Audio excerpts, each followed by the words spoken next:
من العطاء لا منتهى لشواطئه ولا حدود لمياهه. نعم، يمشي أمام النبي تارة ويمشي خلف النبي تارة، فحين يسأله رسول الله صلى الله عليه وسلم عن ذلك يقول: يا رسول الله، إن مشيت خلفك خفت أن تؤتى من أمامك، وإن مشيت أمامك خشيت أن تؤتى من خلفك. أعلم أن الحديث رواه البيهقي وهو حديث مرسل، لكن له شواهد كثيرة يرتقي بها إلى درجة الحسن بإذن الله جل وعلا. كان طيفا من الحنان وسحابة من الحب، بل أنفق كل ماله وكل ما يملك وجند نفسه وقدم روحه، بل وجند بناته وجند أولاده وجند ماله، بل وجند راعيه لأغنامه لنصرة دين الله جل وعلا. ولذلك أقول: لو حاكت بعض بيوتنا بيت أبي بكر الصديق لأتم الله لنا النصر ولأتم الله لنا العزة والتمكين.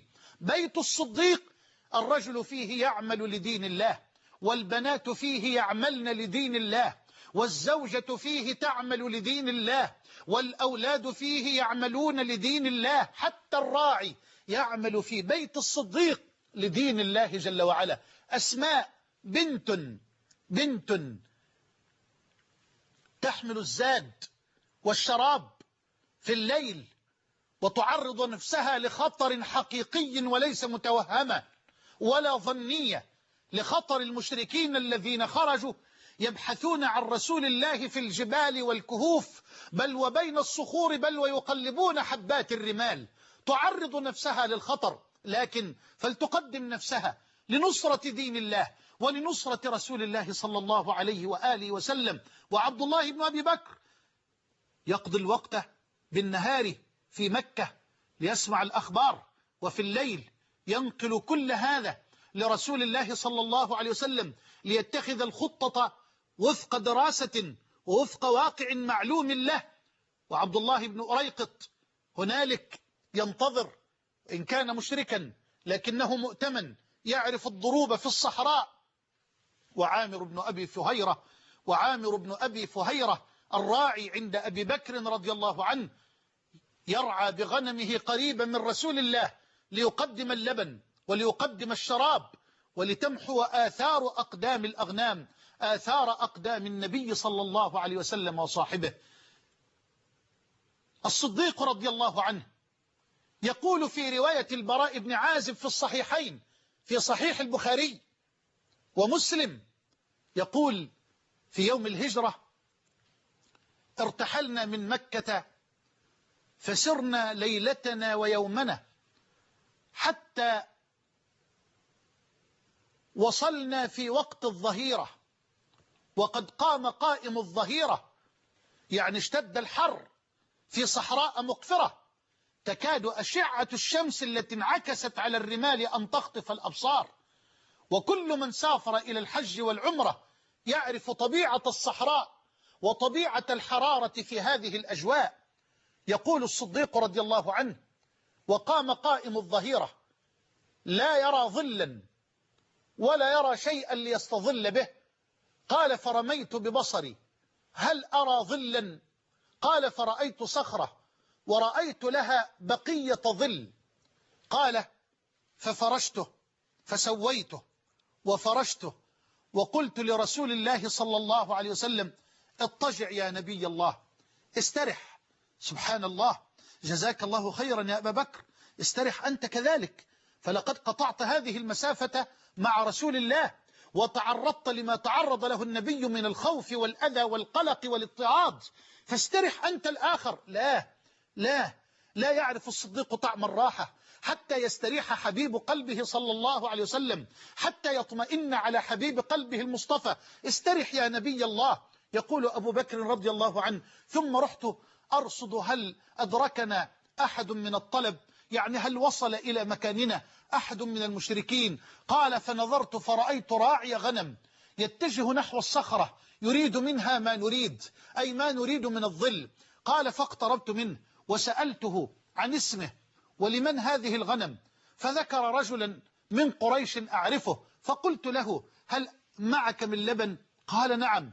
قال: هل أنت حالب لنا؟ قال: نعم. قال: فأمرته فنفض فاعتقل شاة، وأمرته أن ينفض ضرعها، ثم أمرته أن ينفض كفيه وضرب كفا بكفه هكذا، ثم حلب لنا كثبة أي قليلا من اللبن في إداوة قد وضعت على فمها خرقة لرسول الله صلى الله عليه وسلم. يعني جعل إناء، انظر فيما يفكر الصديق، جعل إناء وجعل على فم الإناء خرقة، ثم صب اللبن وجعل يصب الماء على أسفل الإناء حتى يبرد اللبن في هذا الجو القائض الشديد الحر لرسول الله صلى الله عليه وسلم. قال: فحملت اللبن وانطلقت إلى رسول الله صلى الله عليه وسلم، فوافيت رسول الله قد استيقظ، فقلت: اشرب يا رسول الله. اسمع. قال: فشرب حتى رضيت. الله الله الله، والله العظيم أشعر أن قلبي يكاد يقفز والله. قال: فشرب حتى رضيت، حتى رضي الصديق أن رسول الله صلى الله عليه وسلم قد شبع وقد ارتوى، فشرب حتى رضيت. ثم قلت: هل آن الرحيل يا رسول الله؟ قال: نعم. فانطلق هو ورسول الله صلى الله عليه وسلم إلى المدينة المطهرة. هذا هو الصديق. وفي الحديبية كان مثالا للصدق ولليقين وللتصديق العجيب. حدث ما حدث من الشروط الجائرة الظالمة، ولا أريد أن أبدأ الحديث بطولي، ومخرج في الصحيحين من حديث البراء بن عازب رضي الله عنه. يقول عمر بن الخطاب: بعدما اشترط المشركون ما اشترطوا من بنود جائرة ظالمة على رسول الله صلى الله عليه وسلم وعلى المسلمين معه، يقول عمر بن الخطاب رضي الله عنه: يا رسول الله، ألست نبي الله حقا؟ قال: بلى. فيقول عمر: ألسنا على الحق وهم على الباطل؟ فيقول النبي: بلى. فيقول عمر: أليس قتلانا في الجنة وقتلاهم في النار؟ فيقول النبي صلى الله عليه وسلم: بلى. فيقول عمر: فلما نعطي الدنية في ديننا، أي فلما نقبل هذا الذل وهذه المهانة ونرجع ولما يحكم الله بيننا وبينهم؟ فقال صلى الله عليه وسلم: يا عمر، إني لرسول الله ولست أعصيه، وهو ناصري ولن يضيعني أبدا. خلي بالك من الكلمات هنحتاجها دلوقتي. قال عمر: فقال رسول الله صلى الله عليه وسلم لعمر: يا عمر، إني لرسول الله ولست أعصيه، وهو ناصري ولن يضيعني أبدا. فقال عمر: أولست كنت تحدثنا أن سنأتي البيت ونطوف به؟ قال: بلى، ولكن هل حدثتك أنك آتيه العام، أنك ستأتيه العام؟ قال: لا. فقال صلى الله عليه وسلم: فإنك آتيه ومطوف به. يقول عمر: فتركت رسول الله وذهبت إلى أبي بكر. لاحظ، لم يكن أبو بكر مع النبي صلى الله عليه وسلم، لم يكن أبو بكر مع النبي صلى الله عليه وسلم. فتركت رسول الله وأتيت أبا بكر، أو وذهبت إلى أبي بكر رضي الله عنه، فقلت: يا أبا بكر، أليس هذا نبي الله حقا؟ فقال الصديق: بلى. فقال عمر: ألسنا على الحق وهم على الباطل؟ فقال الصديق: بلى. فقال عمر: أليس قتلانا في الجنة وقتلاهم في النار؟ فقال الصديق: بلى.